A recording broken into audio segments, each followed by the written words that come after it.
Hey guys, this is Cadma here from Bitten Apple TV in conjunction with the kid from the radio. We are here at Garden State Comic Fest, ready to battle, ready to interview. Let's go.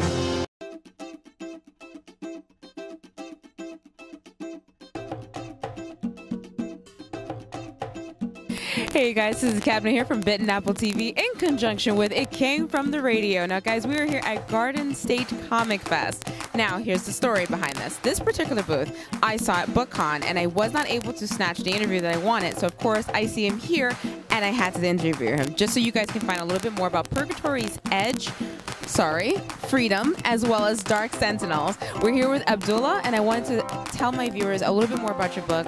It's a good thing that when I spotted you, I remembered you exactly. Like, that's the book that I want to know more about. So let's start with Purgatory's Freedom. So Purgatory's Freedom is modern fantasy. It kind of, for all the people who grew up as young adults reading young adult fantasy, it is kind of the continuation of that kind of genre for modern, for adults, mature.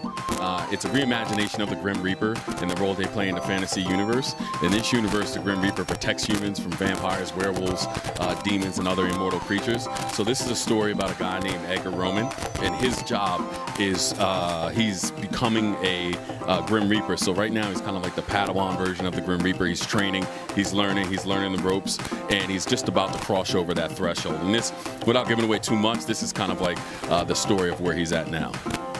Oh, that's intense. And I like the idea of them actually protecting us instead of us running from them for dear life. When it comes to writing a story like that, where are you finding, like, I guess, your strongest motivation for writing this? Well, I felt like there was a need in the market. I just felt like the way the vampires are being betrayed, the way werewolves are being betrayed, everything was kind of getting really soft and cotton candy-like. You mean sparkling? Yes, there's no sparkling vampires in this. And then I just thought it was all focused on the young adult audience. So I was like, I really wanted to get something in the modern dark fantasy genre, but for adults. So I just came up with the idea of the Grim Reaper kind of being the check and balance of the system. So now the vampires are vampires. If they go into town and kill too many people, now they got to look over their shoulder because the Grim Reaper is going to come look for them. Before it was just like vampires on vampires and vampires on werewolves. Now they all kind of got this check and balance that's coming for them. I like that because it kind of reminds everyone, don't cross the line. There are rules. Follow the rules or you pay. Now, for Dark Sentinels, that one also, which is very intriguing. You don't judge a book by its cover, but you have to admit it looks very intriguing. What is Dark Sentinels about? Okay, so Dark Sentinels takes place in the year 2575. It is the alien race named the Povine invade human space, and this is a story about one of the systems at the middle of the invasion. It's written in third-person short chapter form, and it moves around between the different commanding officers of the military of that system, and what it's like to be jolted awake when an alien race all of a sudden invades your system. So it gives you different perspectives from Space Command, Planetary Command, people in charge of space stations. The term Dark Sentinel in the book is the military term for a human system behind enemy lines without means of support. So that's kind of like the whole means of it, and they become a Dark Sentinel system with other systems, and then they have to fight to become not a Dark Sentinel system. So that's kind of like the basis behind the whole story. That is intense and very scary. Could you imagine, guys, if that happened like next year? That is a whole other different ballgame. People would just perceive things real differently, real quick. So when it comes to your writing, is there anyone in particular that influences you to do like a dark sci-fi fantasy, or then you have the military kind of style here going? What would you say is, like, I guess, your writing inspiration, like someone that you've looked up to? Well, I take a lot of inspiration from a lot of different genres.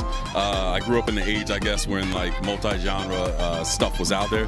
So I take a lot from anime. I'm a big anime fan growing up. You'll see a lot of that influence more in Purgatory's Edge. But I'm also a huge fan of Drew Karpyshyn as a writer and the work he did on Mass Effect. So you might see some of that play out in like Dark Sentinels. And so that's kind of like, those are two, and especially the work he did with the Dark Bane series and everything else like that. That kind of really got me back into reading again as an adult. So I guess I got to pay a lot of homage to Drew Karpyshyn and all the work that he's done in his career. I have one little quick short story to share with you. Mass Effect, I love it dearly, but it is the first and only video game to make me cry. I got 70% into it. And I mean, I'm the kind of gamer that has to finish every single quest. And then I got the Ring of Death. I could not play the game. And even when I tried to get everything to come back, the file was corrupted. I sat there and I cried because I could not go back. I was like, I don't understand. That broke me. My ex-boyfriend at the time was just more or less like, why are you crying? I was like, you don't understand. I spent so many days and nights just working on this. So I'm definitely going to enjoy Dark Sentinels, and this is just for the dark person in me for Purgatory's Edge. So for people who are like, oh man, I want to check out this military sci-fi, where can I find this? Or maybe they want to check out a little bit more about the Grim Reapers, where can they find you? Okay, so Purgatory's Edge Freedom is up on Amazon now, and Dark Sentinels will be out July 24th on Amazon, Apple, and all the different platforms on that day. Supposed to come out a little bit earlier, but because I wanted to make sure it was on every platform, we had to push it back to July 24th. That's fantastic. Trust me. It's going to be worth the wait, guys. If I can spot him like a mile away from another convention, like that's to do with the book, I got to get that book. Make sure you guys are on Amazon, and don't forget July 24th to check out for Dark Sentinels. This is good stuff here. Thank you so much. Thank you. Bye. Bye.